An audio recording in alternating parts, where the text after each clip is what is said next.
Hai korang, hai jumpa bertemu lagi. Hari ni Dr. Mu nak sharekan tips apa dia simptom-simptom yang kita bakar ovulation. Kita bakar mengeluarkan telur daripada kilang telur kita. Cuba korang tengok betul-betul. Pada korang period, selepas habis period, korang tunggulah beberapa hari. So korang akan rasa gejala seperti ini. Korang tengok bawah perut tu rasa macam tak selesa. Rasa macam senak-senak, macam nak datang period, rasa macam ngilu, macam senggugut, macam tu kan. Itu simptom nombor 1.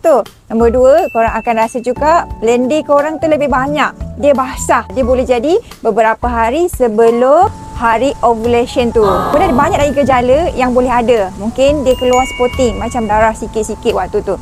Korang pun boleh rasa macam breast discomfort. Korang boleh rasa macam kemahuan nak bersama tu lebih tinggi. Tu simptom-simptom lain lah. Kalau korang boleh detect betul gejala ni beberapa hari sebelum ovulation, korang dah boleh fokus lah. Hari ni dah start lah rasa macam tak selesa bawah perut tu kan. Rasa macam banyak lah ni lendi ni. So korang boleh start bersama. Dapat sesuatu tak? Good luck. Semoga cepat lekat. Bye-bye.